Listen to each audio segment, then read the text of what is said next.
Wow, I do believe this is the perfect venue for this screening, you guys. Wow, we just about filled this theater up. Thank you all for coming tonight. It's my pleasure to welcome you all to a special screening of A State of Mind, The Caregivers. Before we begin, I'd like to thank just a few people, in fact, several people who are in the audience, but most of all, I'd really like to thank the panelists who came here. I don't know if you know this, but we got a panelist that came all the way up here from Laramie. We've got a panelist that came all the way up here from Cheyenne. They're passionate about this topic. It's really important to them, and to have you guys come up, I really appreciate it so much. So thank you. You'll meet them formally later today. Hopefully tonight you'll stay for the panel discussion so you can hear more from them. So thank you all for coming.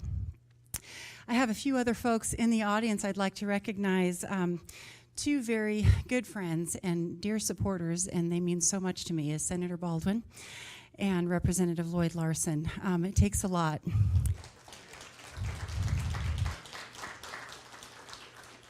Both on the Mental Health and Substance Abuse Committee, and they get it. They get it. They get why this is important for Wyoming, and they get it because they're here, and Senator Baldwin's all the way from Kemmerer, you guys, to come here and support this. So thank you so much, Senator and Representative Larson. We also have a special guest, Ruby Calvert, and I know she's going to get mad at me for saying anything, but she's vice president of the Corporation for Public Broadcasting, and that's CPB. And you guys can probably remember the little jingle in your head when you see the CPB come by, but there was a little, when we were younger, I remember that, Ruby. Anyway, she's vice chair right now, due to become chairman, and was former GM of Wyoming PBS, so in my role formerly. So thank you for being a mentor, Ruby, and thank you for being here tonight. We also have Trustee Carlton Underwood with the CWC Board of Trustees. Thank you so much for being here. We have Dr. Brad Tyndall, President of Central Wyoming College as well. And I'm going to feel really bad if there's other folks in the audience that I'm missing, but thank you all for being here, and thank you to the CWC. Oh my goodness, I'm hoping I'm going to get this right for catering it, but it's oh my gosh, what's the name, guys? Rusty. Yes, thank you, Rusty. Oh yes, well that's the president telling me, hey, get this right, Rusty's Corner. You know, I can't do this without our amazing staff. Christina George in the back there, Nick Thornburg, and Jennifer Amend. And I'm just going to take just a second, because Jennifer Amend was with the station for 21 years. Could you stand up? You're going to kill me. Oh, come on. Okay, I'm going to point her out. She's in that lovely white and blue shirt. She'll probably never speak to me again, but she was with the station for 21 years. She put these events together forever, and she was here when I first came on board, and she's amazing. And thank you, Jen, for your support, and thank you for everything you've done for Wyoming PBS. Tonight, we're spotlighting the challenges faced by caregivers of loved ones with dementia, an act of profound love accompanied by significant personal costs that go unnoticed. Through this documentary and ensuing discussion, our goal is to ignite a dialogue about how our community can better support caregivers. Your presence here tonight marks a pivotal first step.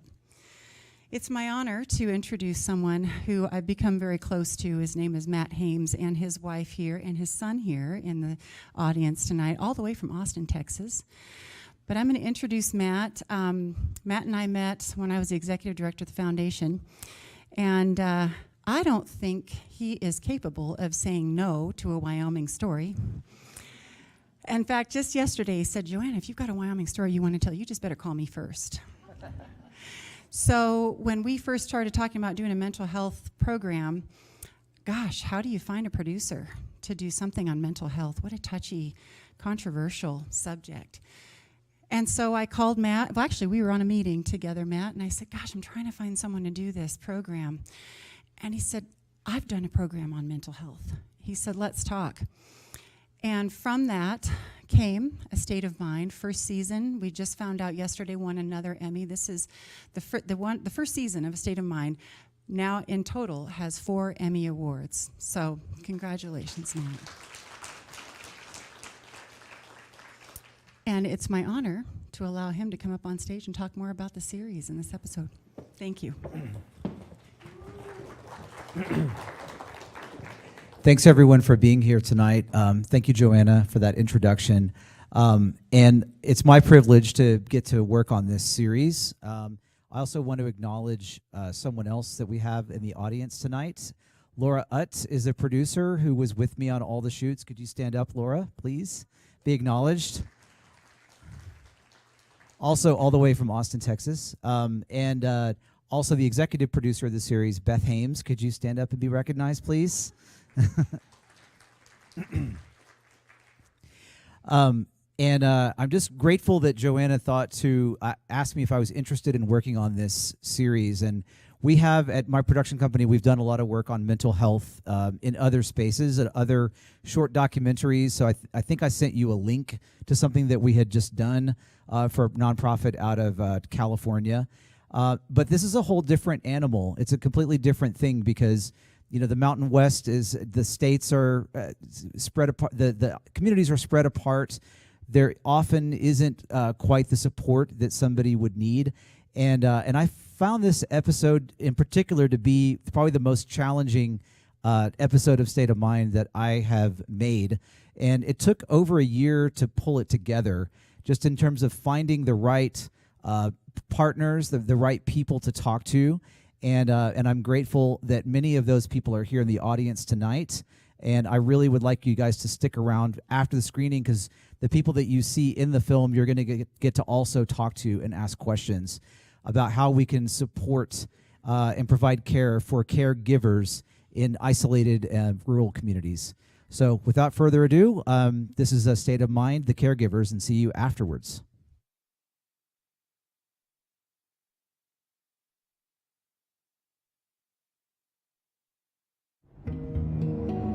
The journey of dementia for caretakers is quite an effort. I keep asking the same questions. I snap a lot.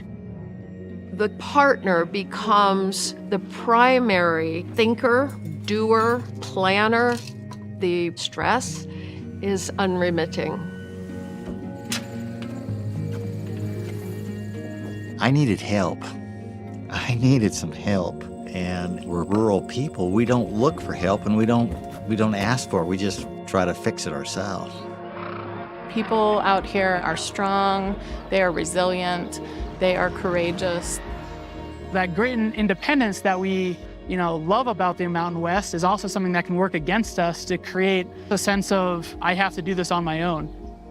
Wyoming is a frontier state. People live far apart from each other, often remote to services. Sometimes families are not close. That can lead to maybe isolation or loneliness. We're social human beings. When it comes to depression or anxiety, connecting with people is really important.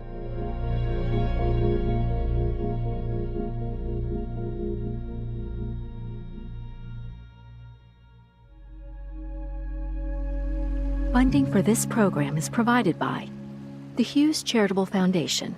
Energized by love and faith and inspired by the vibrant community around us, Hughes Charitable Foundation supports organizations in helping those across Wyoming who need it most. A private donation from Jack and Carol Nunn, providing statewide support for Wyoming citizens in body, mind, and spirit. The John P. L. Bogan Foundation, empowering the people of Wyoming to lead healthy lives in thriving communities. Blue Cross Blue Shield of Wyoming, proudly providing funding for education to raise awareness of the mental health crisis in Wyoming and connect people to available care that promotes positive mental health and hopefully saves lives.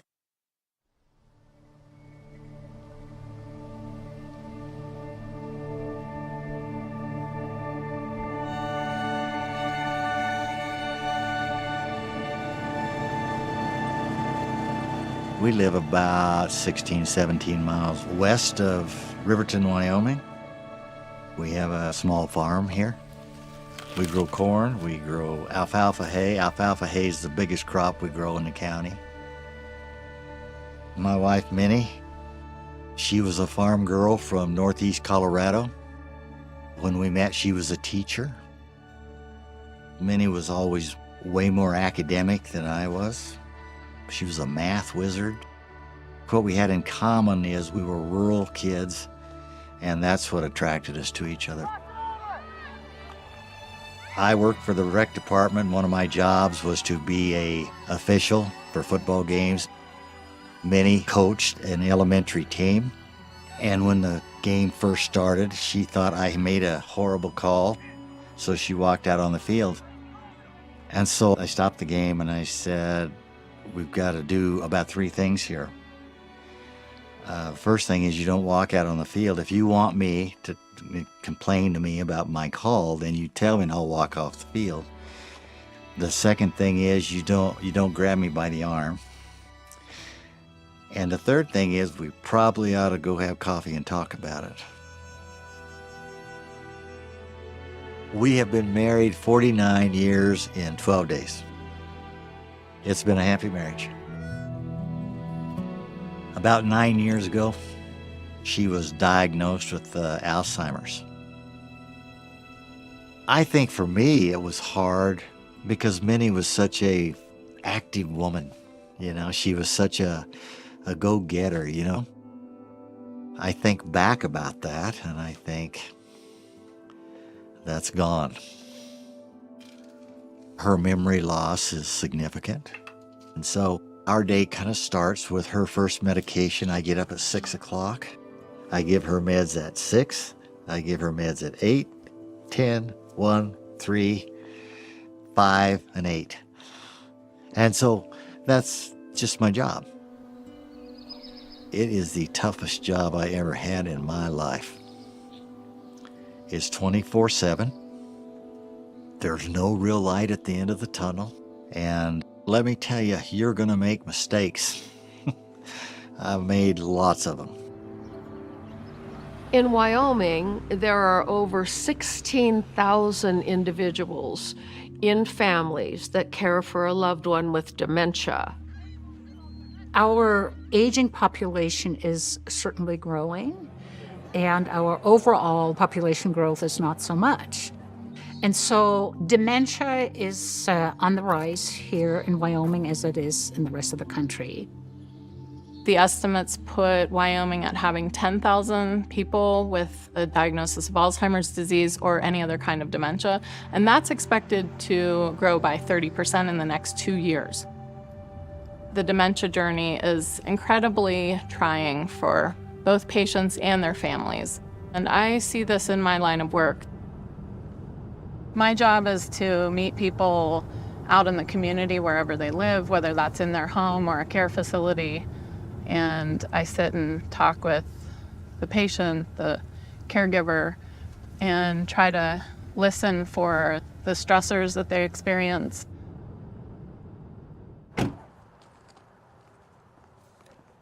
Hey, how are you? Hi, good. How are you? Come on in. Thank you. Good to see you today. Hi. Good morning. On this Shalini. Yes. You brought us good luck. Indeed. Thank you. Part of my job is to assess where the person is in their dementia journey, and then to anticipate problems coming down the pike. And in that way, we can help families stay on track and experience less stress than they might otherwise. So how have you two been getting along? The two of us? Mm-hmm. I keep asking the same questions over and over. And how does that impact you, Hibby? I get mad at myself because I snap a lot. Do you? Tell me. And part of it is because I guess I remember days and situations that were different then. Sure. Dementia is just the general term for what we call brain failure. Early on, people have trouble with what we call short-term memory. That can be quite frustrating for caregivers. Now that she doesn't cook anymore or clean anymore, she can certainly tell me how to do it.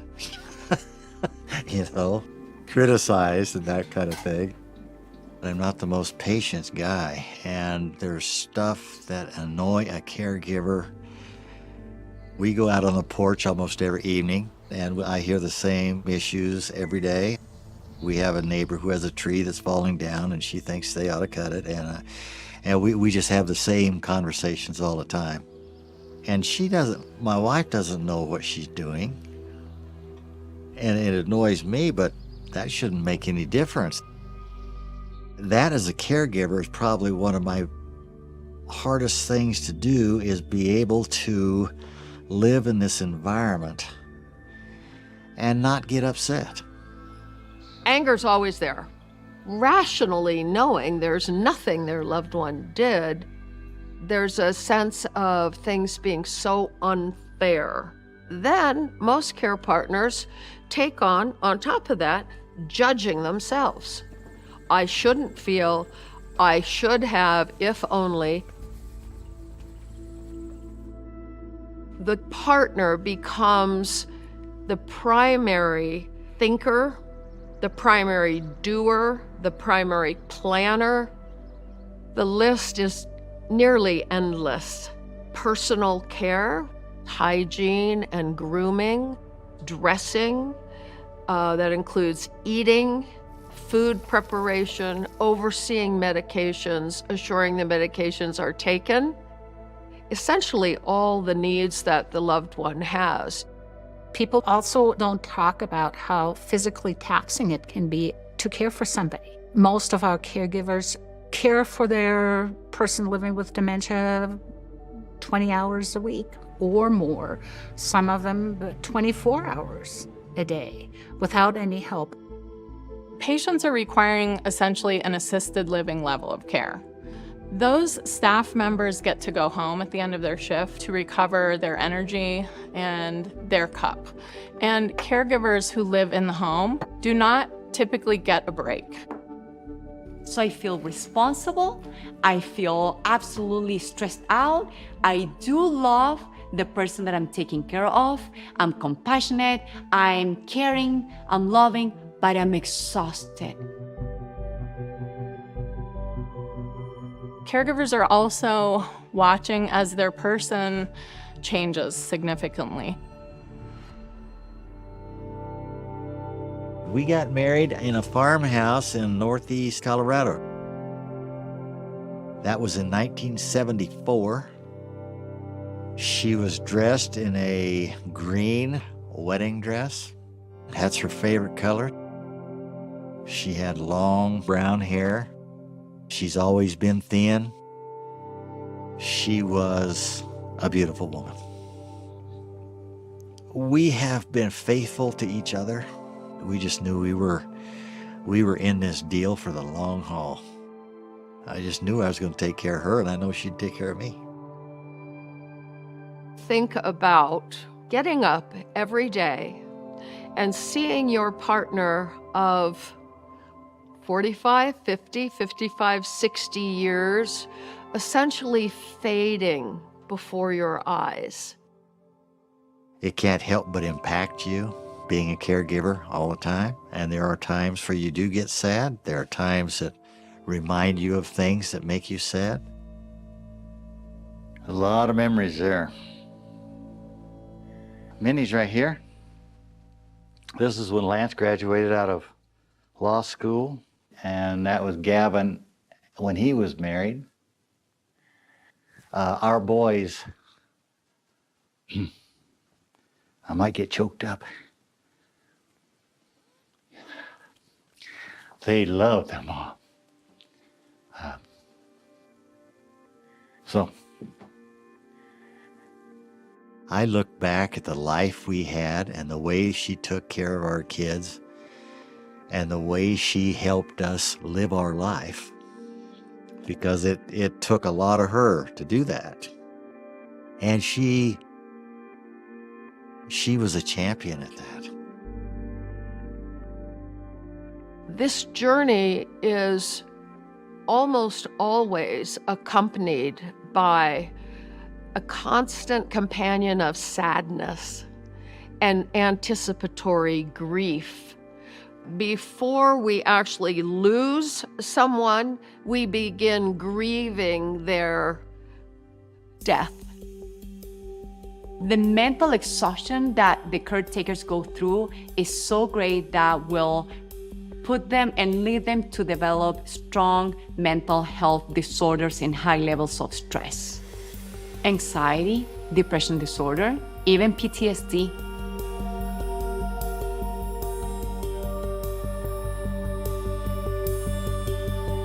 There is a thing we call caregiver strain.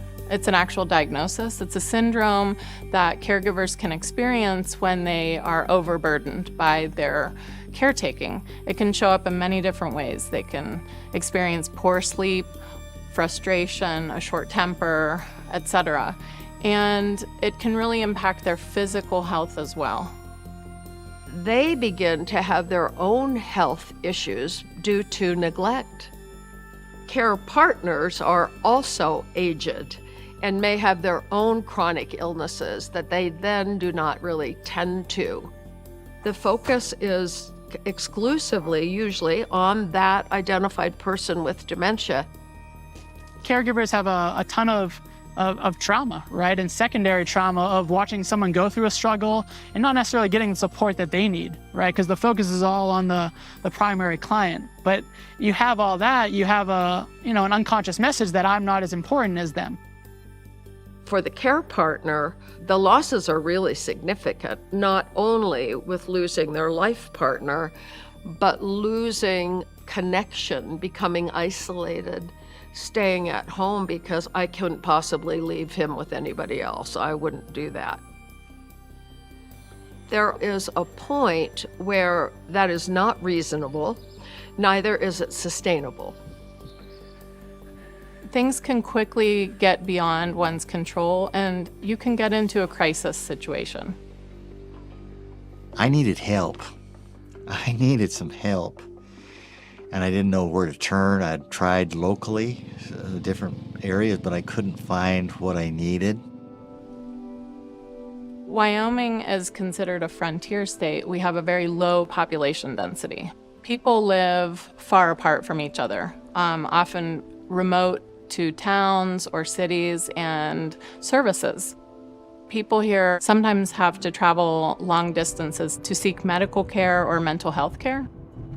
As you age, you may not be able to drive as well anymore, as far anymore. And we don't really have a lot of public transportation. You need to sometimes call on your neighbors. People are super inclusive here. People are passionate about caring for others. On one hand, people want to help each other. On the other hand, they don't want to ask for help. People can be ashamed or embarrassed to admit when things are beyond their control. Particularly men seem to really struggle with asking for help. In this state, in the Mountain West, people don't talk about mental well-being or mental health because we're independent. The Cowboy Code of Ethics.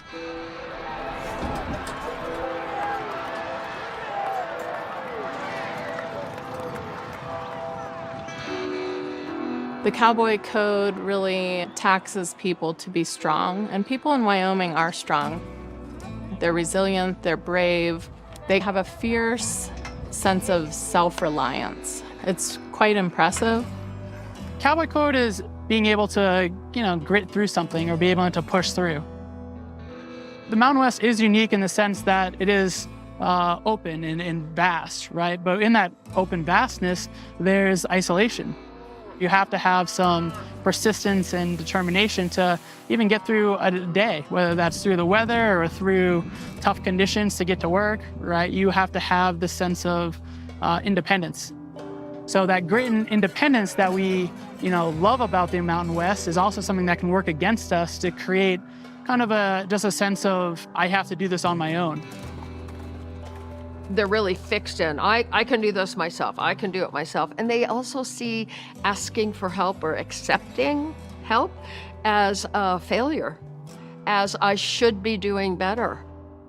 Acknowledging that you're experiencing mental health concerns like anxiety or depression, which are quite common, can make people feel weak or experience shame.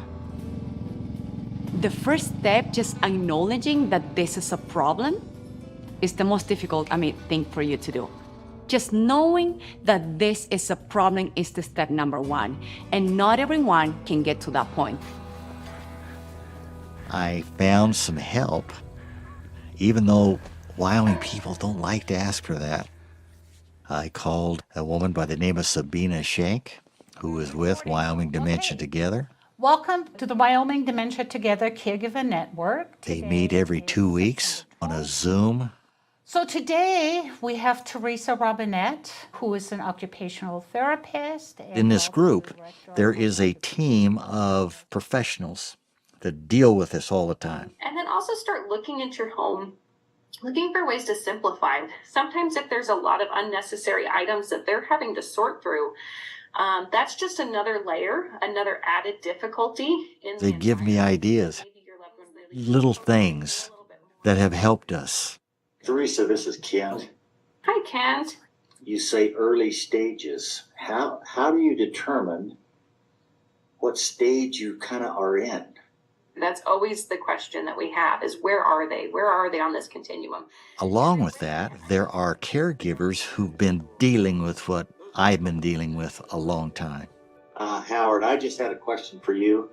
When you went out with your wife, say to a restaurant or a place to eat, how did she handle that? Well, sometimes she handled it well and sometimes not so well. Did you find out other people are in the same boat? Those are a couple of the things that I did. Thank you. I found some help, and it has been dramatic for me.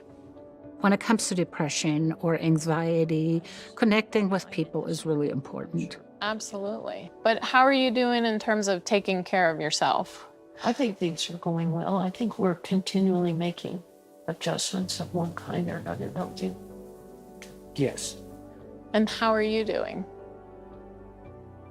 How are you doing? I'm doing well. My painting classes have re-upped it, so I go to those every Monday and Wednesday. It's very important for caregivers to take a break. We can only work to take care of other people if we first take care of ourselves. This is the one I suspect I'm the most proud of, and now it's printed and many people have it, and I love it. This is one that I did a long time ago at the Cheyenne Artists Guild. And then over here we can only be patient, loving, and kind if our cup is full ourselves. And so I often prescribe and recommend self-care. Self-care looks a little different for every person. For one of my patients' wives, she likes to go bowling. Another spouse meets for coffee with their friends once a week. Church activities are important. Whatever a person likes to do to feel a connection to their humanity and that fills their cup. Her friends, they come and get her and take her and do some things which might give me a little break. I can go out to I call it my man cave. I can go out there and do leather work. It's just a hobby that I picked up to try and burn some hours. Started out with making moccasins, and then I watched a guy out of Texas build a shaving kit. And so I make those and give those away as gifts because I have a lot of friends, and that's something I can do for them. You have to continually, you can't just lock yourself up in your house. You've got to get out and still be social if you can. I have personal friends that I love to talk to. Social engagement and visiting with other people is very important. For them to be able to get out, to have that intellectual stimulation, that social exchange. Some of my beloved care partners say to me, I don't think I know how to have a conversation anymore. Your main focus is focusing on others, but you also have to focus on yourself, right? Because you're a valuable asset for that person. And if you're not focusing on yourself and taking care of your needs, then that person will suffer as well. Should I smile or? No, because then the crooked teeth will show. This better be good. It doesn't look like you, but you got all your clothes on. I do better with nudes, you know that.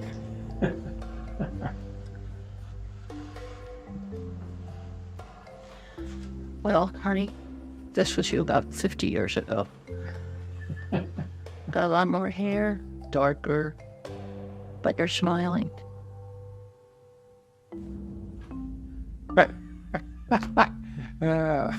Fine. Not so bad. Well, I might let it actually. Also, Oh, you two are doing great. I'm so glad to hear You, I mean, I think of all the different kind of questions I've asked you that have ranged from the most mundane things to really important things. And knowing that you always have the answers, or at least you're going to find the answer, I cannot tell you what a comfort that is. Oh, I'm so glad to hear that. I mean that. Right. What time are they coming? Likely at some point in each of our lives, we will step into the role of caregiver or caretaker, where we are actively engaged in helping somebody make it through their day. There is no shame in asking for help. All of us need an extra layer of support at some point in our journey. I read this beautiful quote. When we ask for help, it is not because we are weak. We ask for help to stay strong. When someone is struggling with mental health problems, it takes a lot of courage to seek out help. It's not easy. Even if the help is available, it takes so much to get to the point to say, I'm ready. Caring for somebody with dementia can be an incredible gift. You spend time with each other in laughter and communication, and even as the disease progresses, you can still love each other. And the love is really what carries it all. The in sickness and in health that you say when you get married, we just took that as a goal. That's what we were supposed to do when we got married. I'm not saying we didn't have scraps during our life. Holy mackerel, you can't work cattle together and not have scraps. But it's been a great life for us. We're both mid-70s. We know we're not going to live forever. And I think it will be a relief to Minnie when she passes. I can't say that it won't be a relief for me. Am I looking forward to that? No, I'm not. But I don't control any of that. The light at the end of our tunnel is the love we have for each other. That's the light.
Panelists to come up on stage and join me. You know who you are.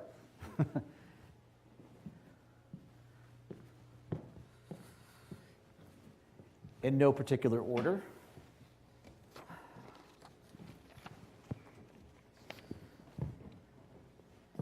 And did everyone turn your microphones on? As far as we know? Good deal. Awesome. Well, thank you guys all again for coming out tonight. This is our illustrious panel. And I'm going to just quickly go through and introduce their names to you, and then we'll hear a little bit more from them. So we have Amy Shaw. She's a dementia care specialist all the way from Cheyenne, Wyoming. We have Sabine Schenck, program manager at Wyoming Center on Aging, right there next to me, with your cool glasses on that you wore in the film as well. We have Sarah Wilsbacher. Did I get that right? You got it right. Good Awesome. job. Anam Kara Caregiving. Yep. Right here in Lander. And then, of course, last but not least, the most important VIP in the room, we have Kent Shurtleff, family caregiver right here from Riverton. So, and I wanted to just kind of see if you guys could give, in addition to your bylines, just a little bit more information just about yourself and your organization, and we'll just go down the line, starting with you. Okay, Yep. So I work for the University of Wyoming, the Wyoming Center on Aging, and I'm the project coordinator for the Wyoming Dementia Together Caregiver Network. And that's how Kent and I met. Kent called and was looking for support as a caregiver. And that's really something that's very near and dear to my heart because there are just not enough resources in our rural areas. And so we came up with this idea to create a virtual environment for caregivers to learn about the disease, to learn about the journey, and to also get support for themselves and make sure that they care for themselves as they're caring for their loved one. We meet every other week via Zoom. It's a closed group. You need to pre-register for it, and then you get a link. And once you're in, you can come as you want and join us for subjects such as we've talked about financial planning, legal. We had a lawyer talking about legal issues. We're talking about what are my values as a caregiver and care partner. What am I willing to do? Where do I need to get help? And we really focus on people asking and encouraging them, asking for help, because that's probably the hardest thing to do. And I have cards in the back if anybody is interested to register. Registration is pretty easy. And it's a free service. Thank you, Sabine. Kit, do you want to introduce yourself, a little bit about yourself? Well, you kind of saw. But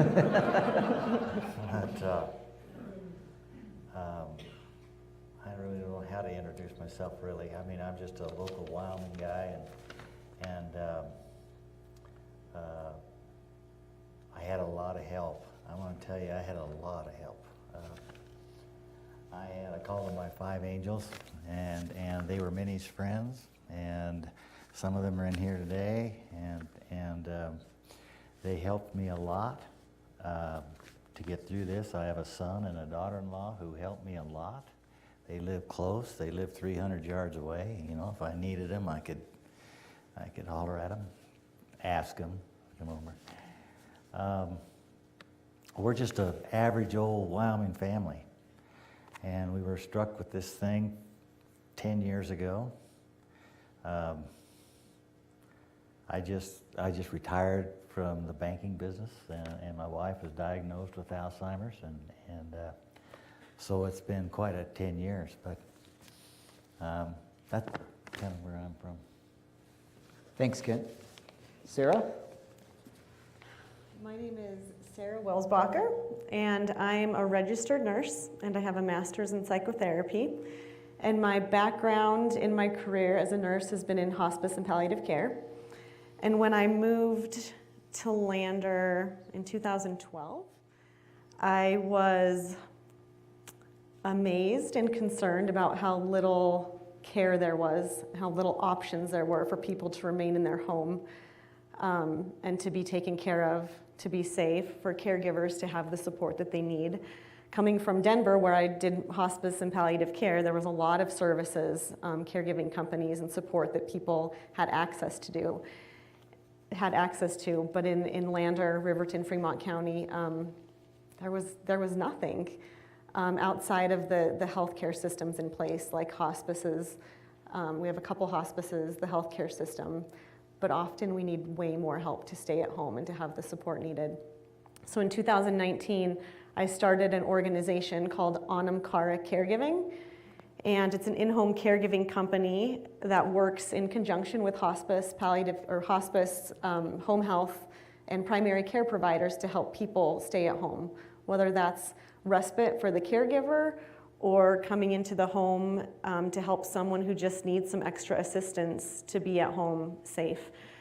We work with people along the spectrum of aging and dying, from early Alzheimer's and dementia to even back surgeries or fracture surgery and just needing some short-term help to stay at home and get along, all the way through end of life and final moments.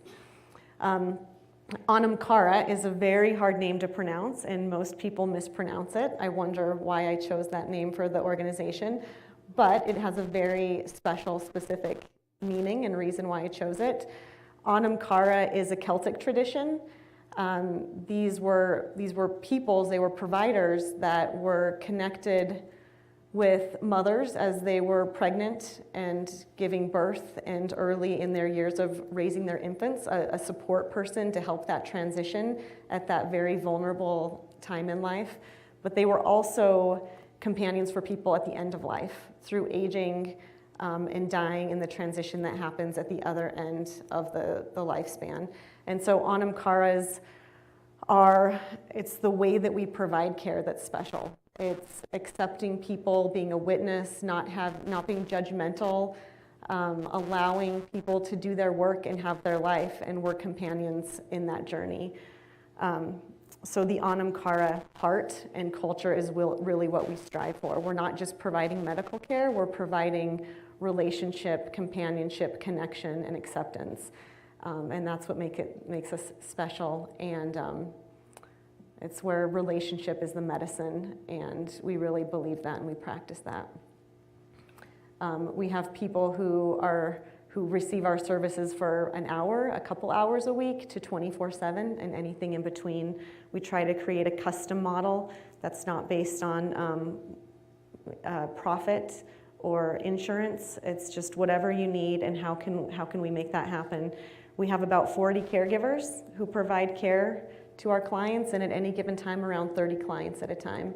We're a nonprofit, a 501c3, so we fundraise to try to keep our costs down. We know that paying for care can be cost prohibitive, and even though we can't provide free care, we try to keep it down as much as possible, and so fundraise to be able to do that.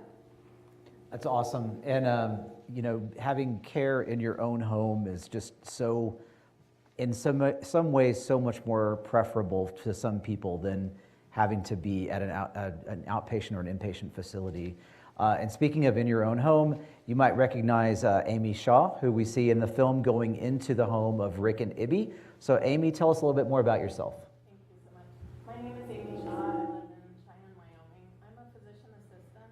I've worked for the last 10 years with people with chronic and terminal illnesses, but about 6 years ago I started working with patients specifically under the guise of palliative care, what you might have heard, supportive care. We provide an extra layer of support, so similar to what Sarah provides, but I'm a provider. I go into the homes, I always say I have the best job in medicine. I get to meet people in their living rooms and have a cup of coffee and have a conversation with them to learn what is important to them, and I do an assessment of both the patient and the caregiver and the family. And very early in my career in palliative medicine, I realized that the dementia journey was particularly challenging to caregivers. And just like I live 7 states away from my parents, many of my patients, their families live far away. And those caregivers who live maybe out of state are really struggling to understand, first of all, what's happening to their person, and then how to support them. And often it happens during a crisis, during a moment when their loved one is hospitalized, that they recognize and realize, oh my gosh, what is happening? So I read an article about a program that UCLA had created about 10 years ago. They created this program. I read this article in 2019 about a comprehensive dementia care program, and I realized right away, wow, our community needs this. And so with the blessing of our administration at Cheyenne Regional, we reached out to that organization, and they had a grant to start disseminating that program across the country. And Cheyenne Regional, we became one of the first 15 dissemination sites to offer this incredible program to people and their caregivers in our community. And so we launched in 2021 during the COVID pandemic. And since that time, me and my team, we have supported about 400 patients with dementia and their caregivers. And what we found is that the caregivers are tremendously relieved from the minute that we become involved. They know that they have somebody that they can call, that extra layer of support for if they have a question about how to interact with their loved one or how to help protect them in some space, like with driving or with financial. We think about late life and end of life living. And so like Sarah's team, we, and like Sabine's support, we are thinking about the entire journey. We are trying to anticipate, trying to recognize the red flags, trying to provide resources and support and a way of thinking about this disease to allow the loved one to do what every caregiver that I have ever encountered wants to do, which is to uphold the dignity and respect of their partner, their loved one with dementia. And so that education piece that we provide is very supportive in that. And I feel just an incredible amount of respect for caregivers. As we saw with Kent in this amazing episode, the love and the commitment and the incredible courage that caregivers provide to their loved ones, there really are no words. I just recently completed writing a textbook to teach the medical community about the end of life, how to evaluate it, and also, very importantly, how to communicate with people and their families about their medical wishes. And something I write in my book is that every day my job feels a lot like going to church.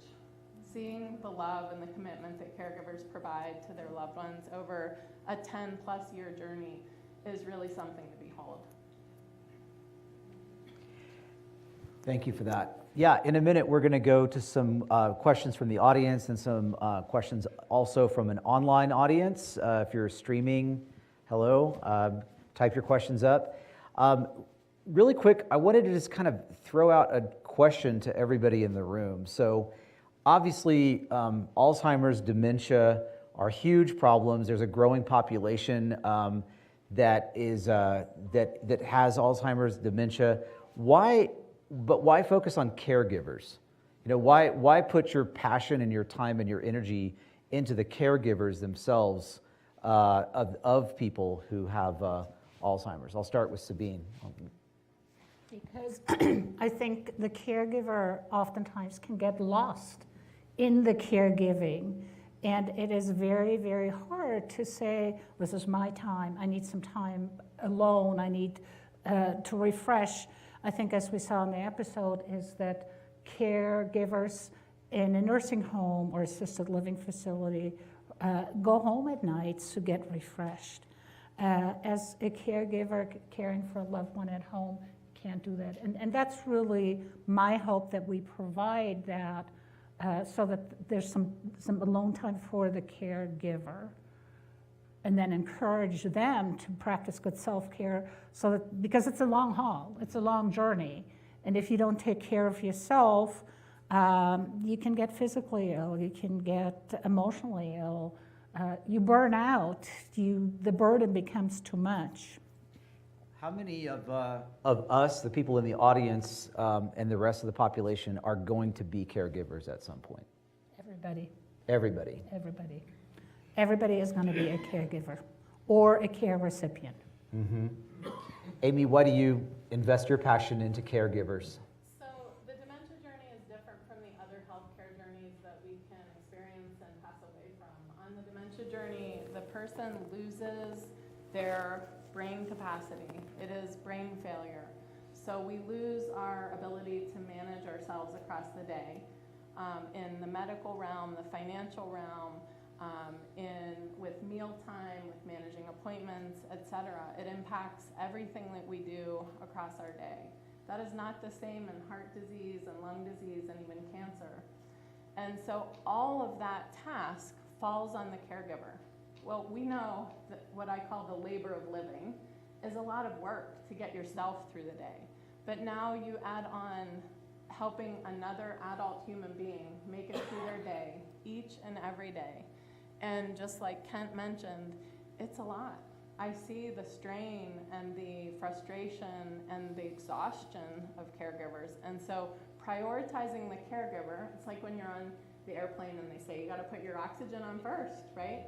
We have to prioritize the health and well-being of the caregiver in order to take care of the patient with dementia. Yeah. Sarah, what about you? I mean, why do you think the caregiver is an essential piece of what we need to be focused on? It's such a good question, and as I'm reflecting on that, I'm just seeing and appreciating how much care the caregiver needs, and it gets lost with the tasks that the person living with dementia is needing, the physical help, whether it's showers, personal care, medication reminders, and really the burden of that care is so great, and how it's not thankless from a point of meaning for it to be thankful, that the gratitude isn't there, but it's like the gratitude can't be there. You know, when you're doing all of this and you don't get the thanks and the appreciation or the self-awareness that this is being done. And so part of what I see as one of the great values of our work is being a witness to the caregiver, being a validator, being an educator, being a reminder of how to take care of themselves. Because if you don't have somebody who's validating and showing you that how much work you're doing, you get lost and you get sick and you get resentful. And so the care for the caregiver doesn't just help the tasks at hand, but it fuels them to keep going and to get what their spirit needs, what their emotions need to get through the marathon. Kent, I want to put you on the spot a little bit. You're already a little on the spot because you were in the episode, but does any of that sound familiar to you in terms of the burnout? I have to think about that a little bit, really. My biggest problem, I never looked at myself as needing help, you know. What I needed, I mean, with my wife, but what I needed to have answers that I didn't have them, you know. I didn't know who to ask, and I didn't know it was out there. I didn't know you guys were out there, and that's what I'm trying to. That's one of my goals with this idea, is to let people know that there is help out there, and it's affordable, and it's available. Because I didn't know that, and I don't think we talk about that much, you know. Yeah. And I was lucky. I was just lucky. I was in Casper, Wyoming, with my wife, and I was talking to the nurses when we were leaving, and I said, where do I get some help? I said, I've looked around in our county, and I didn't know you guys were there. I didn't know where to look. And Danny with Wyoming Dementia Together had an office below where I was asking this doctor or these nurses about what I needed to do. And she walked up the stairs and she said, have you ever talked with Wyoming Dementia Together? I said, I've never heard of Wyoming Dementia Together. And that's when I called Sabine and Schenck, and that's when it all helped me.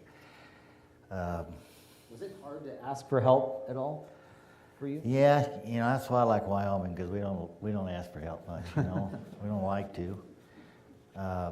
But actually, I needed it so bad it didn't bother me too much, and it just helped me a lot.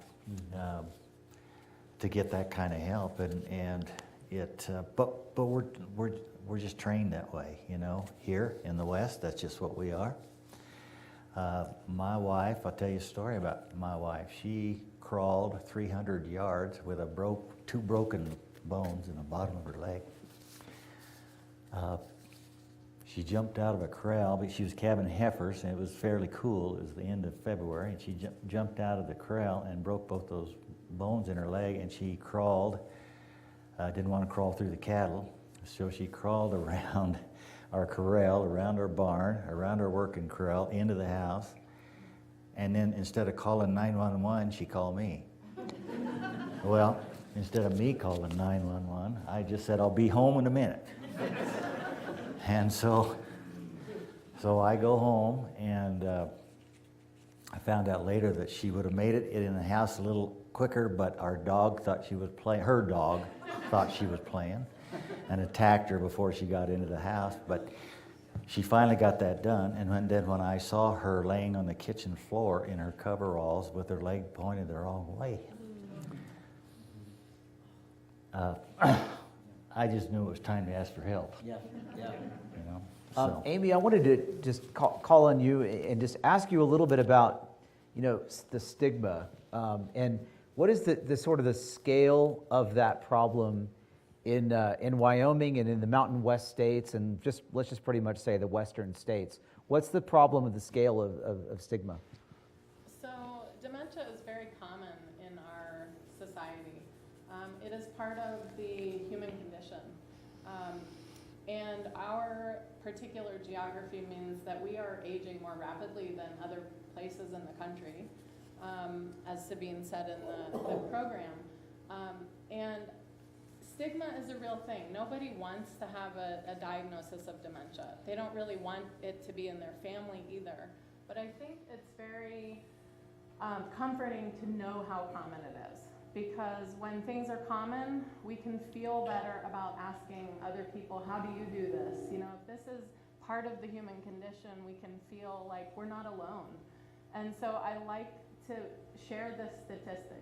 By the time we're 65, 1 in 10 of us will have a diagnosis of dementia. By the time we're 75, 1 in 15.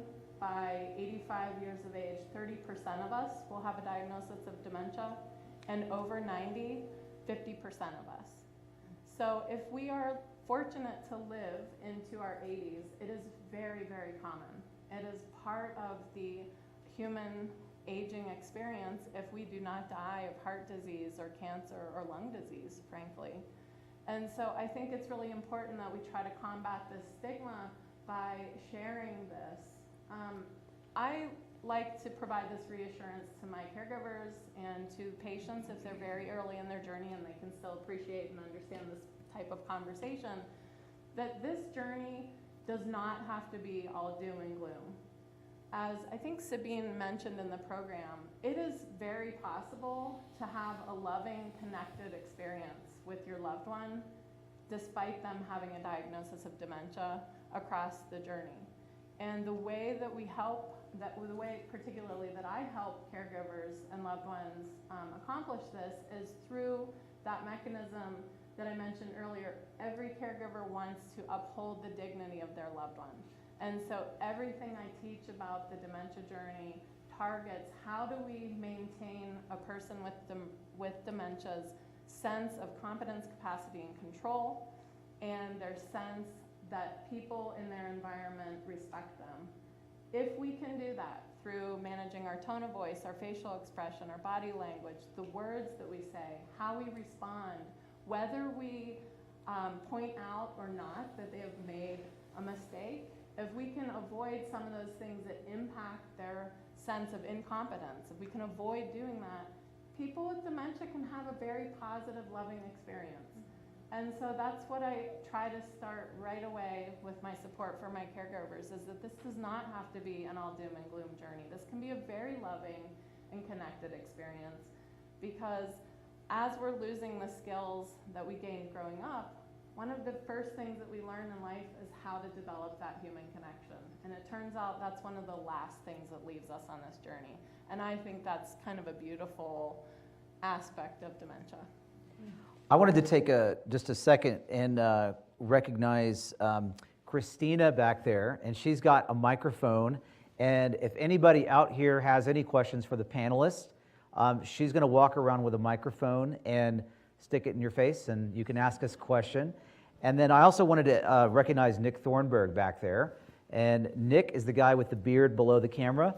He is taking online questions and kind of in charge of the stream. So as any questions come in online, Nick is going to be asking those. And if you do have a question you want to ask, please do not be shy. Just raise your hand, and Christina will come up to you. And while we wait for questions, I will ask another question. So one of the things that the themes of this series is this idea of the cowboy code, which we have in Texas as well. And it's this idea that, you pull yourself up one boot at a time. You pull yourself up by your bootstraps. You don't necessarily take handouts. You're competent in all the things that you do, and so you don't like to ask for help very much. And, as opposed to sort of saying the cowboy code is bad, what we're actually saying in this series and in this episode is that it's actually really good. This strength and this resilience and this competence is something that you really need to live in Western states. And an example of that is that we went to Kent's house. It's actually a ranch out in Riverton, and we were there. I guess it was right after the winter, but there were some potholes in the road, and we had this little minivan that did not have a high clearance. And as we were driving after we were done filming, we were driving away, and we hit some sort of a pothole, and our minivan got stuck. And we pretty much turned around, and Kent was already there because he was following us out, because I think he didn't have a whole lot of confidence that we could get that minivan out of there. And we just had to open the lift gate on the back, and Kent attached some stuff and kind of pushed us out, which did make a little dent in the little catch for the minivan back door. The rental car company may or may not have been told about that. But as a result, it was like this competence and this strength and this ability to do things for yourself manifested with Kent, and then with all of us film crew people who didn't know how to do any of that stuff. We were very appreciative of that. So the cowboy code is a really, really good thing in terms of taking care of yourself, taking care of your loved ones. But sometimes, it's a strong thing, it's a brave thing to ask for help from other people. And I've always been told, too, that people in Western states, they don't like to ask for help, but they like to give help. So keeping that in mind as you think about whether or not you want to ask for help, think about how much you're doing someone else a favor who actually has that neighbor helping neighbor mentality to ask them for help.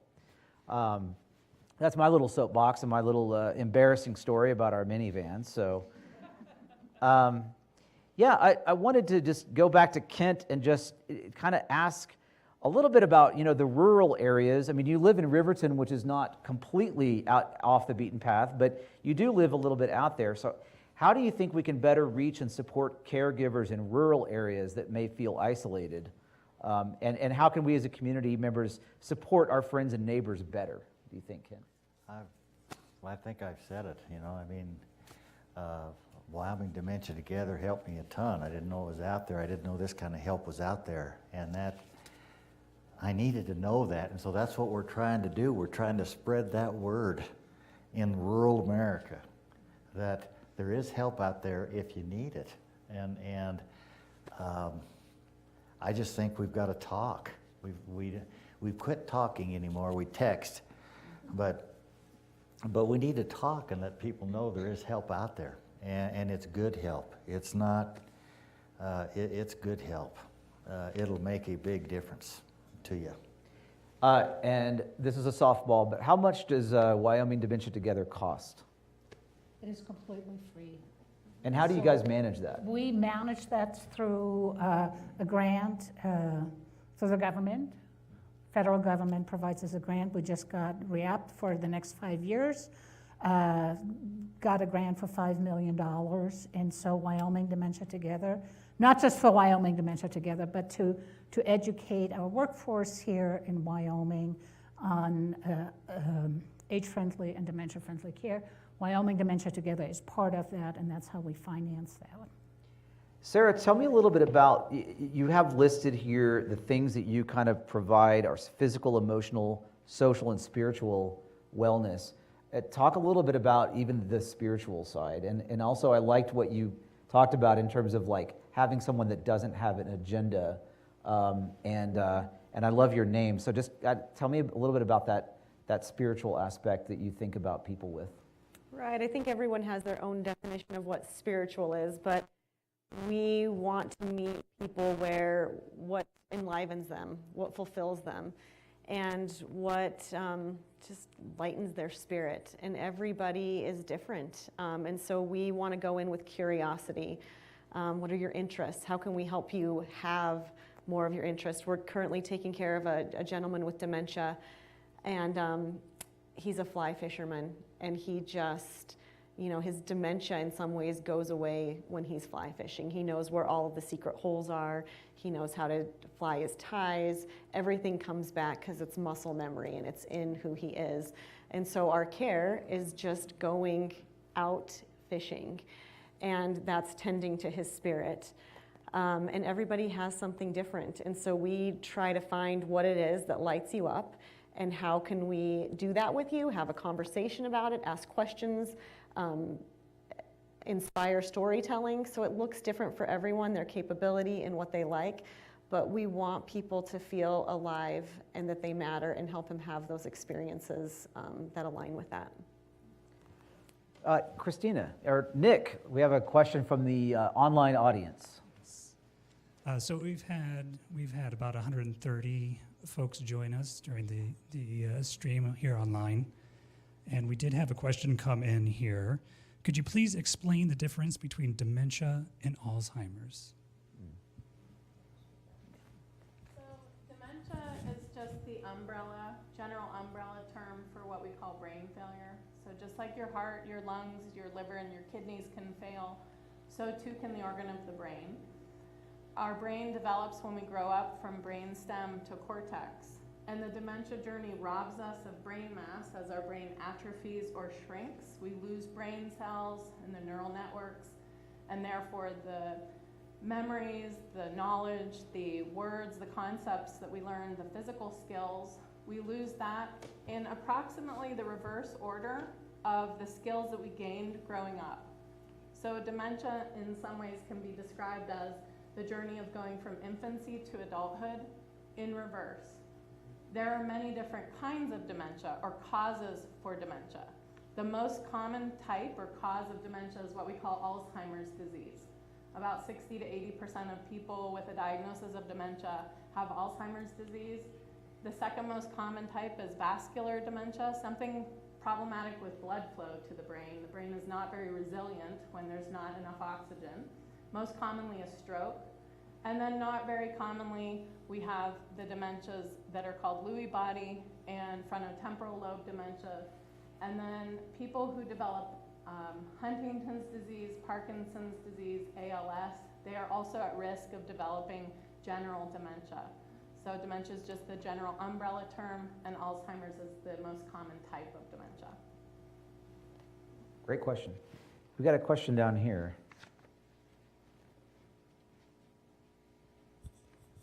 My name is Scotty Ratliff, and it's not a question, it's a statement, but I'm pleased to see people like Lloyd Larson here, because I think we've treated anybody that has a mental problem as some sort of a social outcast. And I think this is rewarding to see people sitting here together talking about how we deal with illness that isn't as easily dealt with as a broken arm. Secondly, I think I maybe have been a cowboy longer than anybody in this room, or real close. And I don't see the cowboy way the same way as I'm hearing it. We've been neighbors for a long time, and neighbors help neighbors. And so to sell the Western way is that, I don't think that's truly the Western way. That's all. Great comment.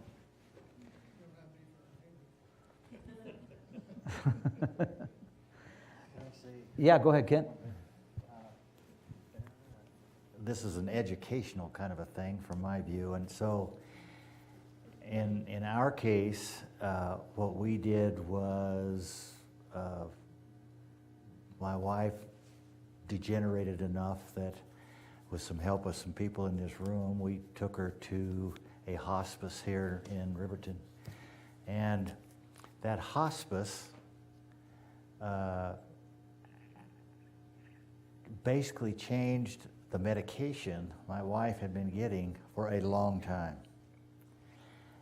And within about it was 3 weeks. It was 3 weeks, and Minnie got to go home. She got to go home from the hospice. They did a great job, so we got to take care of her for another 5 or 6 months at home, and that makes a big difference. I'm telling you, that makes a big difference. Financially, it makes a big difference. And she, at the end of that 5 or 6 months, then she reverted back to where she was, and we went back into the hospice. But they helped us there. There's an option there. If they can come in and help you, like you guys could come in and help you, then you can take them. Then you get to take your loved one back home, and that's pretty amazing from a lot of different aspects. I'm curious, Kent, I know that it must have been hard for you to share your story and Minnie's story, and just kind of curious as to why you said yes to this project. I know it wasn't easy. I can't even answer that. I wanted to give back if we could. We'd had a lot of help. Minnie was a phenomenal gal. If she could help some people out there, that's what I was after, and hopefully that will happen. So. And I'm curious, Amy, what do you think was your goal? I mean, here's this documentary filmmaker reaching out to you, asking you if we can not only interview you, but also shadow you and come into one of your client or patient's homes. And I'm just curious, what your goal was and what you hope to achieve by sharing that part of your career with us. I just really wanted to shed light on the amazing journey that dementia is. Like I said before, caregivers are incredible. Patients are incredible as well. They're very brave. This is not a journey that anybody really wants. It's very complicated. It touches every aspect of our lives. And I don't think there's enough awareness of how this impacts the entire family. I use the comparison to an iceberg, and that the pressures that calve an ice cap and flip that ice on end, that's similar to what happens in a terminal and chronic illness, and very much the case with dementia. It's very pressure driven, and I think that we need a lot more awareness. We need a lot more support, various different kinds of support in our community, access to medicine, to diagnosis, to treatments, to any kind of education. It's just, my goal was to bring attention to this very important journey. Sarah, I wanted to ask you, burnout and stress. I mean, you heard Kent talk about scraps in the film, and you heard Ibby and Rick talk about how she would get a little irritable when he would ask the same questions over and over. What are some practical tips about how to help caregivers manage burnout and stress? I'm waiting for this. I know, right? This is a big question. I mean, the thing that comes to mind right now is a trusted support, whether that's a friend, a therapist, a counselor, a primary care provider, someone who really knows how to listen, which is actually kind of uncommon. It's hard to find someone who can actually listen and isn't trying to solve the problem and fix it. And when you can find someone who can listen and not fix it, and they can be a reflection back to you of how well you're doing, how hard this is, and to help you as a caregiver discover what you need. I loved when you talked about self-care in the documentary, like what is it that you love? It might not be meditation, yoga, and journaling, but maybe it's bowling or gardening or just getting out of the house and going to the grocery store by yourself. Like what is it and how can that person support you? So a listener and someone who can really meet you emotionally, and help you with the practical resources, but just what you need for your spirit, your mental health. But what do you do when a caregiver says, I can't really do that because no one else can really take care of this person like I can? Mm-hmm. I don't want to put that on someone else. And also, I don't necessarily trust that anyone else can watch them for a couple of hours. Yeah. How do you deal with that? That is not uncommon. Mm-hmm. There is a lot of resistance to our services from that. I'm the only one that knows the routine. Yeah. And the routine is a way that we have control. I know how to do this. These are the steps. This is what works for that person, and it helps you feel like you're in control. And that control can also feel like a pressure cooker because you can't steer away from it.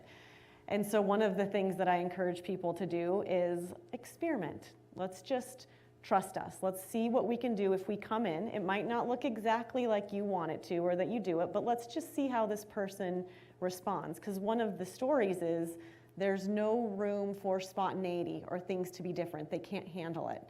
And actually, we're surprised to find how well people living with dementia can handle a little bit of difference in schedule or someone else.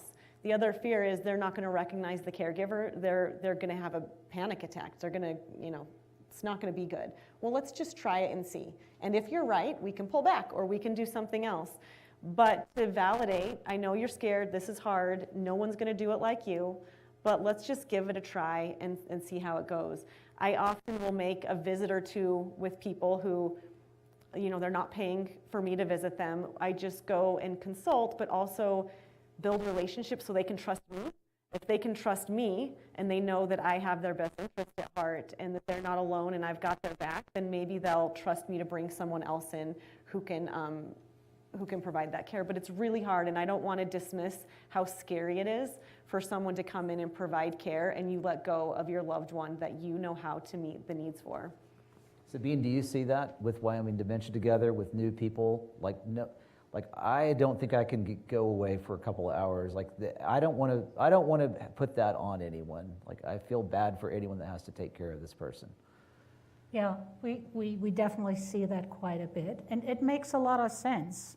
Really, the primary caregiver is the person who will best care for their person, for their loved one. And yet, talking to each other, our caregivers talk to each other. Kent might share his experience and saying, it was okay. Why don't you experiment? Sarah was saying. So I think we encourage people to really follow their heart, to do what's right for them as a caregiver, what's right for their loved one as well. So that's really our main goal. I'm going to shift just a little bit because I have something really pressing that I want to say. When I first, I'm not a native Wyomingite. I chose to move here after my son went to college, and I completely fell in love with Wyoming. And I've lived here for 4 years, and what really struck me when I moved here is people want to help. People are here for each other. I've never, ever experienced anything like this. And this is why I love living here. So now what we need to do is we need to shine a light on that, on all these people who want to help, and then bring them together with the people that really are maybe hesitant asking for help, don't want to help, and encourage them to ask for help so that the group can come together, because the resources are in our communities. They're in Riverton, they're in Lander, they're here. You're here for each other. You're here tonight, and that is my big passion and my continued goal of shining a light on the resources that we have available and that we're here for each other. We just need to ask, and as soon as you ask, there are 10 people who will help. Yeah. Tap into what's already there. I think we have a question right over there, Christina, and then another one over here as well.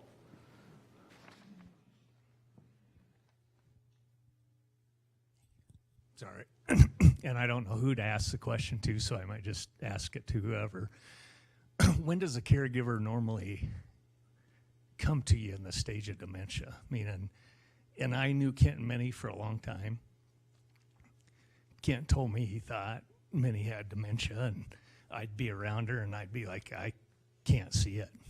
And so how many years does the caregiver go through it prior to you coming to it? I think my wife sometimes thinks I have dementia because I don't listen, but I kind of blew that one off, but that's my question. Experience, caregivers have experienced usually many years of their loved one's dementia journey. Often they've tried to get a diagnosis. They've tried to encourage their loved one to go see a doctor, talk to their primary care, neurology, et cetera. People, again, are very resistant. They don't want to have a diagnosis, so they often pull back from medical care, and so the family can really struggle to get that diagnosis. What I find is that if caregivers go a long time without having some support, they can really get into crisis. So the earlier, the better, because before it becomes a crisis moment, we can help look out for you and anticipate, oh my gosh, this feels like a pressure space right here. And as I said earlier, there are a lot of tasks that the caregiver will eventually have to entirely take over. And we saw that well documented in this special. And it's best to do it one at a time, not all at the same time, because that's a lot of changes for the loved one to experience. And also, in order to maintain their sense of competence, capacity, and control, and their own sense of, that's where we derive our sense of dignity from, right? In order to do that, we often have to do it through stealth tactics. We need to do it without their full awareness of that. And so you can't just go and do these things all at once. It can be traumatic for everybody involved. So earlier, the better. Yeah. Go ahead. My wife could fool people. Holy mackerel, she could fool people. Everybody who knows her or knew her knew that she could fool people. She just could. And I imagine that's normal. It is normal. I imagine that's really normal. But one thing that I found out once Minnie was gone, and we started looking through her stuff to get rid of it, you know, she was telling me things all along that I wasn't even watching. I didn't even see it. She did needlework. She did good needlework, and all of a sudden she quit that. And she didn't do that anymore. And I didn't even see it stop. She was a math girl, and she did Sudoku problems all the time. And then that quit, and I didn't even see it. I didn't even see it quit. And that's where I think people who have experience with the problem might be able to help a guy like me. So I think when do you ask for help, right? That's the question is when you as a caregiver think, this is a lot, I think I need to ask for help. That's too late already sometimes, I think. That really, you want to ask for help right from the get-go of the journey, because the more prepared you are, the more self-care you practice as you go along, the stronger you are and the more you can provide for your loved one. And I think for us, I agree with you, a lot of times we see people when they're in crisis or when they're so tired that they just say, I just can't do this anymore. Did we have a question over here?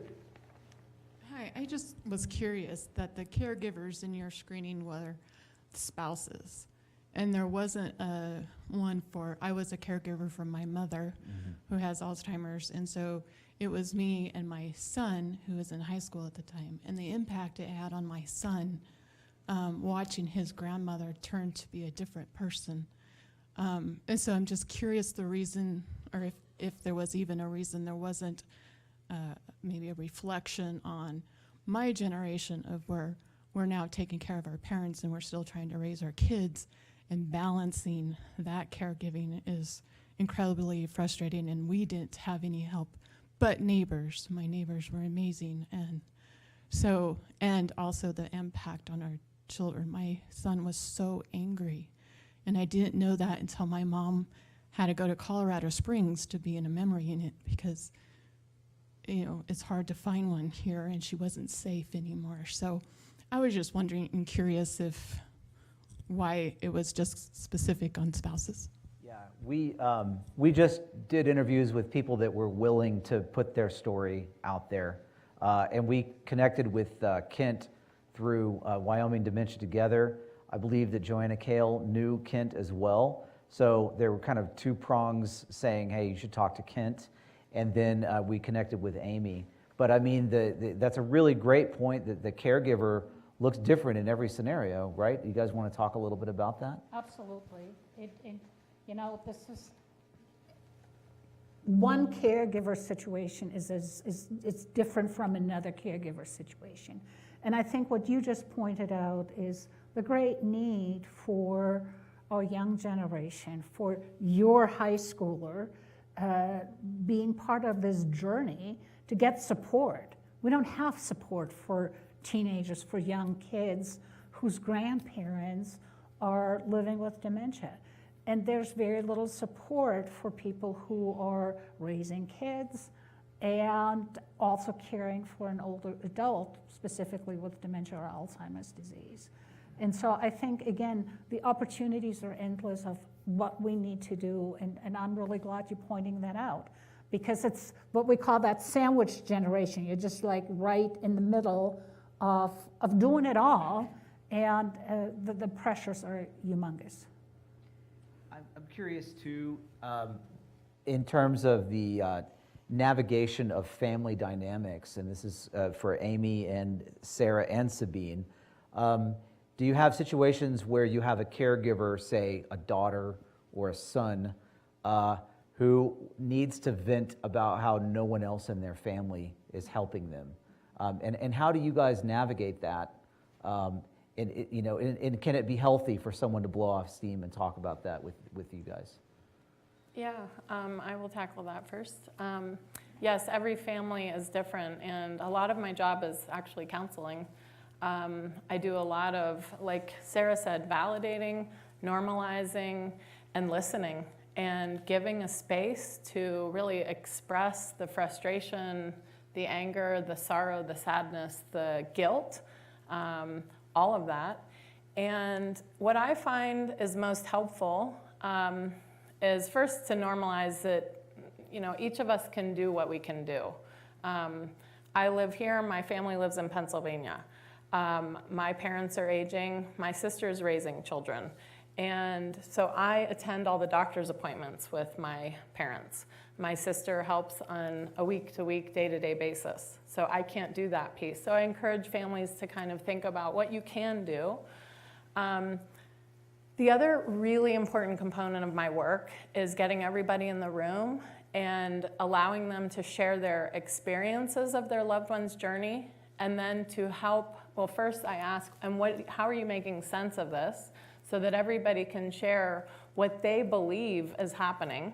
Do I hear that each family member thinks dementia is the cause? Because oftentimes we don't. It hasn't been labeled, and so people just think it's normal aging or just, you know, something, but they don't really know what it is. And then I provide the education. And that education piece really helps align family members, because what sometimes we might label as denial or, I don't know, frustration, really what it often is that it's different ways that people show love and advocacy. I have yet to meet a caregiver who is not very committed to loving their person, whether it's their mom or their dad or their spouse. And sometimes it looks like denial. Sometimes it looks like incredible fierce advocacy to get this person every kind of medical attention that they can have. And so when we get everybody in the room and I help with this conversation and this education, what usually happens is that people come together and they realize, oh, okay, yeah, I do see that you love, you know, X person just like I do. We just show it differently. And it's really kind of incredible. Sarah, do you navigate that as well? Oh, yeah. It's a good one. It's the most important, one of the most important pieces of my work. is helping caregivers express their emotions. I'm more concerned when people aren't expressing their emotions. They're holding it in, they're staying strong, they're keeping it together, and you can see they're about ready to explode, or they're developing sickness, physical illness themselves. And so to help people be able to have self-awareness of what they're feeling, what they're thinking, be able to express it, feel validated in it. I always say your anger is welcome here. Your sadness is welcome here. Your frustration is welcome here. Everything is welcome here. And some people don't have that permission to be angry and just vent. Venting's awesome. And then I just sit and reflect it back. You're angry, you're pissed. These are the reasons why. And sometimes validation is enough and just expressing it. And then sometimes helping someone plan to make a request to loved ones or to do it a little bit different because they're not asking for help. They're not brave enough to ask for help because it feels selfish or whatever. So it's a really important part, and I don't mind venting, I don't mind anger, and I think it's really healthy in being a caregiver to express that and then either get it out or make a plan to do something different. Sabine, is there any venting at all on the Wyoming Dementia Together Zooms? Absolutely. Venting is allowed? Is venting allowed, Kent? I think it is. It's, Wyoming Dementia Together, you bring yourself to the table the way you are. Not every day is a great day. There are lots of days that are more difficult, and all emotions are okay, all feelings are okay. What I think is really a great benefit of the Wyoming Dementia Together Caregiver Network is that it's open to families. We've had 2 sisters and brother-in-law attend together. And what they're hearing is not just, they're not all hearing the same education, the same information, but they're also hearing from other caregivers in similar situations. So in our network, we all speak the same language, which is caregiver language. And that's, whether you're a long-distance caregiver, whether you're a caregiver of somebody living in a nursing home, whether you're a caregiver of somebody living with you or next door or the next city over. We're all caregivers. And long-distance caregivers have special challenges. My mother lives in Germany. She has dementia. And I always think I know what's best for her, even though my brother is in town and visiting every day and caring for her every day. And till finally he just said once to me, you know what, you're not here, you don't have a voice in what our day-to-day decisions are. And I was really upset. I cried for a couple of days and then realized he was right. He does the day-to-day stuff. I don't. And so we want to support people. We meet them where they are and support them in a way they want to be supported. Any other questions? Yep, Christina? Can you hear me? Yes. Okay. So one of the things I really liked is that when you're talking about accepting your emotion, is being able to accept that there is going to be a relief when you're done. Yeah. Because that's really hard, and caregivers, we beat ourselves up over that. Yeah, that was really beautifully put, I think, in the episode, Kent. I looked around and there were a few people there was dust in the air, I think, when you were talking about that. Well, I can tell you this, that I don't care how ready you are for that to happen. When it happens, you're not ready. It changes your life. And even though you've talked about it and thought about it, but when it happens, it's a life changer. So, a question from online. Yes, so we have a viewer here who says, my father has late-stage dementia. Can somebody talk more about anticipatory grief? That resonates with me and causes me anxiety. Who wants to take that one, anticipatory grief? Well, first, I'm so sorry. This is such a hard journey for caregivers.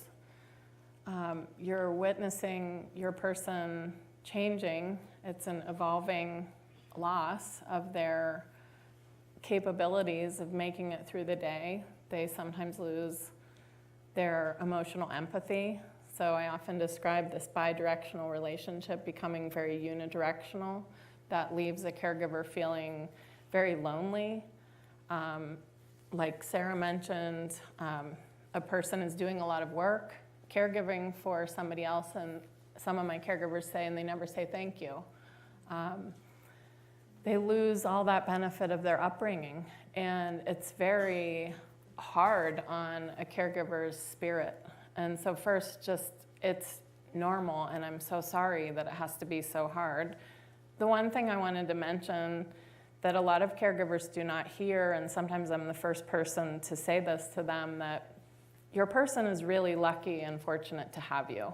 If you're a caregiver of somebody with dementia, they are so incredibly lucky to have you advocating and loving and providing for them. And they're doing as well as they're doing because of you. And you need to take a minute and be reflective of the incredible work that you have been doing. And people out here recognize the tremendous work that you're doing. Thank you. It seems like we have another question online. Yeah, we have a viewer here who says, I've spent a lot of effort educating myself, but have not participated in a support group. Is there a benefit to joining a support group? Well, there was for me. I mean, that's what I was looking for, and it was dramatic. It was dramatic. Not only from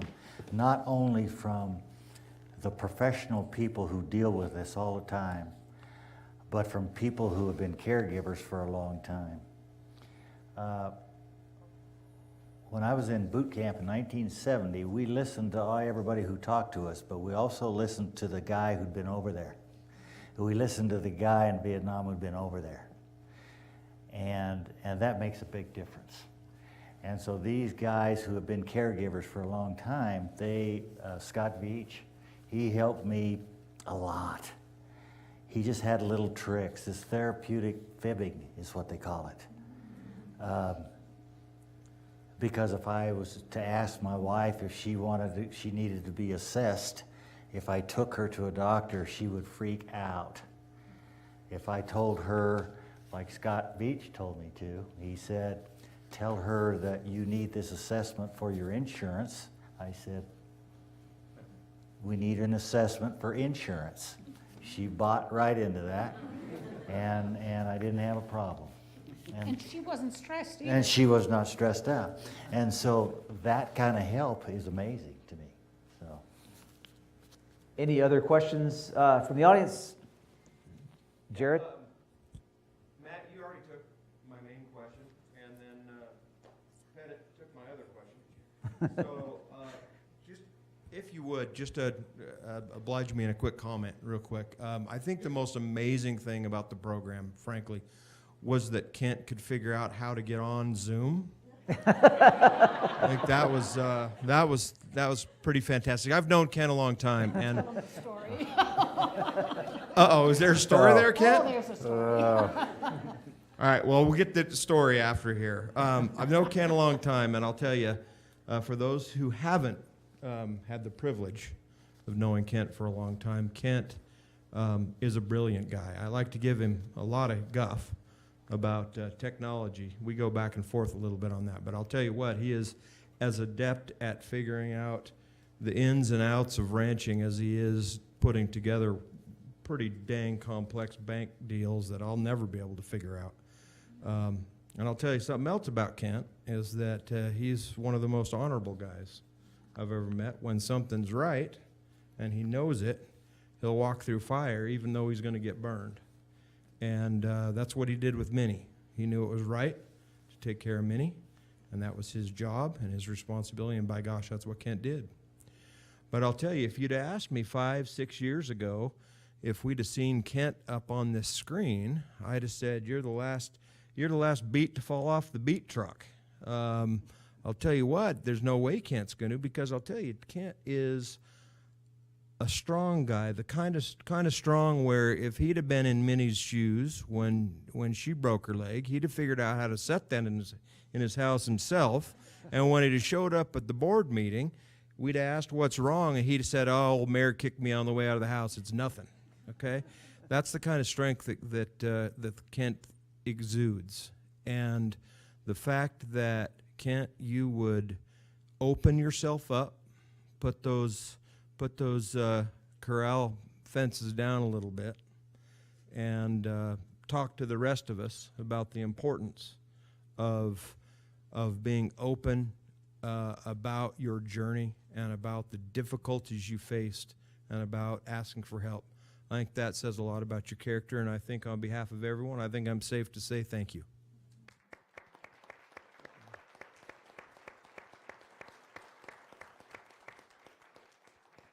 Very, very well said, Jared. That's really, really well said. I just want to close with sort of a quick question that I have to everyone up here. So let's say that tomorrow it was put back on the citizens of Wyoming communities to care for each other, to care for caregivers. What do you think people that are neighbors, friends, people that go to church with, people in the surrounding community, what can they do to help caregivers right now? Just divorcing ourselves from organizations and from government help and things like that. What can neighbors do to help other neighbors? I want to get started on that. Yeah, because please. I think we as caregivers have to be ready. We have to have a list of things that we can that we can agree to get help with. So, for example, if Ken asks me, "How can I help you, Sabine?" I can say, "Well, Ken, are you going to the store today? Could you pick up some milk for me?" So you have to have specific things, and then you know what you need help with. So be ready when somebody asks. And then if all of us in our communities, if we can just ask once a day, "What can I do for you today? How can I help you today?" I think that takes us a very, very long way. Yeah. Kent, any thoughts about how neighbors can help neighbors? When you get asked if you need help, you've got to say, "Yeah, I do." Most people don't. We just don't. We don't. So we need to be a little more optimistic and say, "Yeah, I could use some help." Takes courage. Yeah. Sarah? I think we're afraid to ask because we don't know how to support someone. And I think we're afraid to listen because we are afraid of somebody else's emotions, if we're going to be able to hold that. And so I think being able to have the courage to ask how someone's doing and really listen to them without needing to solve the problem. We have to put our problem solver to the side sometimes and just really listen, "How are you?" and let somebody share all the hard stuff and hold it for them and say, "That's okay, you can trust me, I'm here for you. All of you is welcome," and let them share. I love all these answers. So tacking on to what Sabine said, that understanding that a caregiver helping somebody through dementia is tackling every single aspect of their life at some point in their journey. And helping in as little a way as taking the garbage out can be a really big relief. Just moving one item off that caregiver's to-do list can be really incredible. And tacking on to what Kent said, that when somebody offers to do something for you, say yes and say thank you. I got divorced a couple of years ago, and the labor of living is not my jam. And I moved into a new home, and one of my neighbors asked, "Could I snow blow your walkway in the winter?" And I said, "Yes, thank you so much," because I cannot manage that with everything else that I have to do with work and getting myself through life.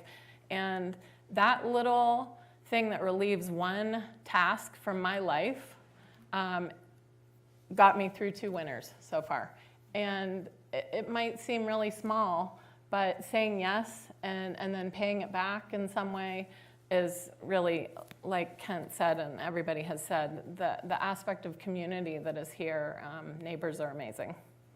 Lean into each other. And actually, one other thing, tacking on to that, some people with dementia do not have family caregivers. This is a real thing that happens with a lot of my patients. And neighbors are the ones that help that person survive. And so just a shout out to all the incredible neighbors out there. Really well said. I just want to thank everyone for joining us tonight for this panel discussion and screening, and for all your great questions, for sticking around. And I want to thank the panelists up here for sharing. They're going to be here, so if anybody wants to get in touch or connect with these organizations, please just come up and ask them questions. They don't mind. And I especially want to thank Kent for being willing to share his story with us here tonight. Thank you all.